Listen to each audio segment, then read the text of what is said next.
The darkness was thick, pressing in around me like a suffocating shroud as I ventured deep into the heart of the forest. The only sound was the crunch of leaves underfoot. My only company, the ominous rustling of unseen creatures in the underbrush. I was alone, but I was used to it.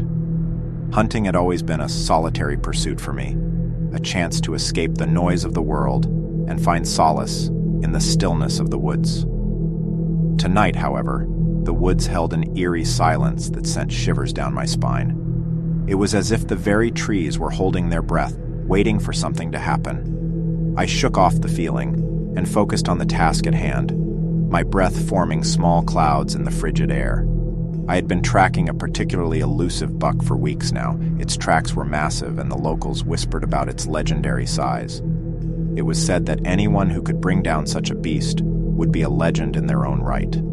I relished the challenge, but as I delved deeper into the forest, doubts began to creep in. The moon hung low in the sky, casting eerie shadows through the trees. I had been following the buck's tracks for hours, but they seemed to lead me in endless circles. Frustration gnawed at the edges of my determination as I stumbled through the underbrush. Then, just as I was about to give up for the night and make camp, I heard it. A deep, guttural sound that sent a chill down my spine. It was a noise unlike anything I had ever heard in these woods. My senses went on high alert as I crouched low, my rifle at the ready. The sound came again, closer this time, and I realized with a sickening jolt that it was the sound of a growl, low and menacing. It was a sound that no animal in these woods should have been capable of making. My heart pounded in my chest as I strained to see through the darkness. Then, emerging from the shadows, I saw it, a creature unlike anything I had ever seen before. It stood on two legs, like a man but was covered in matted, dark fur. Its eyes glowed with an unnatural malevolence, and its claws gleamed in the dim light. It was the stuff of nightmares, a creature that defied explanation. I raised my rifle, my hands trembling, but the creature moved with a speed and grace that seemed impossible for something of its size. It lunged at me, and I fired wildly, the shot going wide. I felt the creature's hot breath on my face as it knocked the rifle from my hands and sent me sprawling to the ground. Panic surged through me as, I grappled with the creature, its strength overpowering. I could feel its hot, fetid breath on my neck as it pinned me to the ground, its claws digging into my flesh. The pain was excruciating, but I refused to give in to the terror that threatened to consume me. With all the strength I could muster, I fought back, landing a desperate blow to the creature's head. It howled in pain, and for a moment I saw a flicker of fear in its eyes. It gave me just enough of an opening to scramble away, my blood pounding in my ears.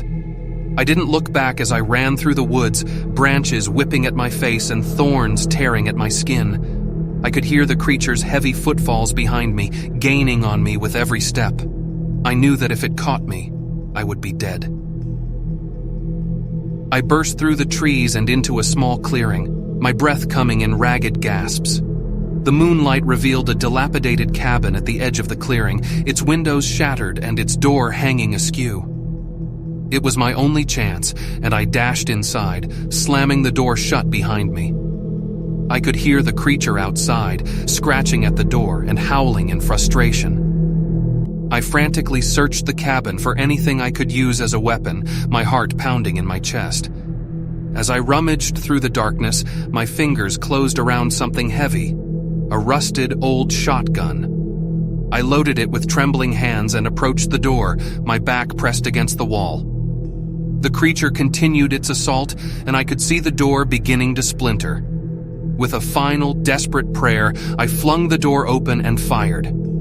The deafening blast echoed through the forest, and the creature let out a hideous shriek before collapsing to the ground. It thrashed for a moment, then lay still, its malevolent eyes staring blankly into the night.